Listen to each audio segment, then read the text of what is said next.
నల్గొండ జిల్లా వాడపల్లిలో ఉన్నటువంటి శ్రీ లక్ష్మీ నరసింహస్వామి దేవస్థానానికి చరిత్రలో ఓ ప్రత్యేకమైనటువంటి స్థానం ఉంది.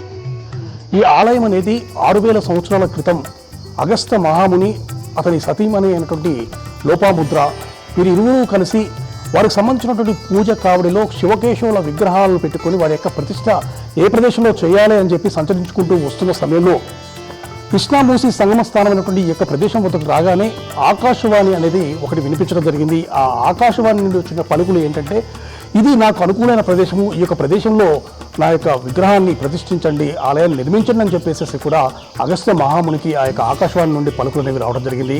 వెంటనే అగస్త్య మహాముని తన పూజా కావుడిలో ఉన్నటువంటి శ్రీ లక్ష్మీ నరసింహస్వామి విగ్రహాన్ని ఈ యొక్క ప్రదేశం వద్ద ప్రతిష్ఠించనని చెప్పి స్థల పురాణం ద్వారా తెలియవస్తుంది. అదేవిధంగా ఈ యొక్క ఆలయానికి సంబంధించేసి మరొకమైనటువంటి చరిత్ర కూడా ఉందని చెప్పేసి కూడా మనకు తెలియవస్తుంది. పూర్వకాలంలో వేదవ్యాసుడు ఈ ప్రదేశం వద్ద తపస్సు చేస్తుండగా వేదవ్యాసి విష్ణుమూర్తిని అంటే శ్రీ లక్ష్మీనరసింహ స్వామికి సంబంధించేసి ఉగ్ర నరసింహ స్వామిగా చూడాలని చెప్పేసి ఒక కోరిక అనేది బలంగా అతనిలో నాటుకుందని చెప్పేసి కూడా తెలియవస్తుంది. సో వేదవ్యాసుడు ఎప్పుడైతే తపస్సు చేస్తున్నాడో వేదవ్యాసుడి మనసులో ఉన్నటువంటి ఈ యొక్క కోరికను గుర్తించినటువంటి శ్రీ మహావిష్ణువు అతని కోరిక మేరకు ఈ యొక్క ప్రదేశంలోనే ఈ లక్ష్మీ నరసింహస్వామిగా ఉగ్ర నరసింహస్వామిగా సాక్షాత్కారం జరిగినట్టు కూడా మనకు తెలియవస్తుంది. ముఖ్యంగా దీనికి సంబంధించినటువంటి విషయాలు, ఎందుకంటే ఉగ్ర నరసింహస్వామిగా అంటే ప్రహ్లాదుని హిరణ్యకశిపుని నుంచి రక్షించే ఎంత ఉగ్రమే ఉన్నాడో ఆ నరసింహస్వామి, దానికి సంబంధించిన ఆవుభావం ఉండే విధంగా ఇక్కడ నరసింహస్వామి యొక్క విగ్రహము అనేది ఉండడం జరుగుతుంది. ముఖ్యంగా దానికి సంబంధించి మనం పూర్తి స్థాయిలో తెలుసుకోవచ్చు. ఆ నరసింహస్వామి విగ్రహానికి సంబంధించేసి దీపస్తంభం ఉండడం జరుగుతుంది. ఆ అభయాస్తం దగ్గర ఒక దీపము, అదేవిధంగా అతని యొక్క ముఖము వద్ద ఒక దీపం అనేది ఉంచడం జరుగుతుంది.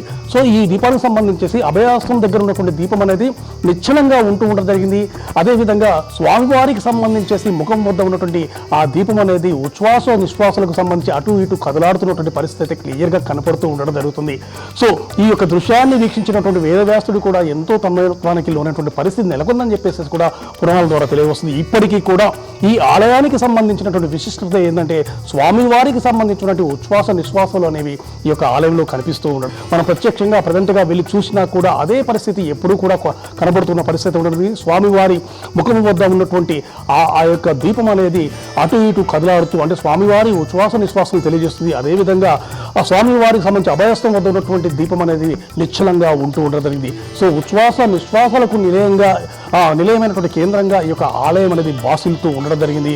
ఈ యొక్క ఆలయం యొక్క ఖ్యాతి నలుదిక్కులుగా కూడా తెలిసి చాలామంది కూడా ఈ యొక్క దేవుని యొక్క ఈ యొక్క లక్ష్మీనరసింహ స్వామి యొక్క ఆలయాన్ని సందర్శించుకోవడం కోసం అని చెప్పి పెద్ద సంఖ్యలో కూడా వస్తున్న పరిస్థితి నెలకొందని చెప్పవచ్చు. సో ఈ విధంగా ఉచ్ఛ్వాస నిశ్వాసాలకు కేంద్రమైనటువంటి ఆలయంగా కూడా ఈ లక్ష్మీనరసింహ క్షేత్రం అనేది బాసిల్లుతూ ఉండడం జరిగింది. వాడపల్లి శ్రీ లక్ష్మీనరసింహ స్వామి దేవాలయం నుండి కెమెరా రవితో పుల్లారావు, బిగ్ టీవీ.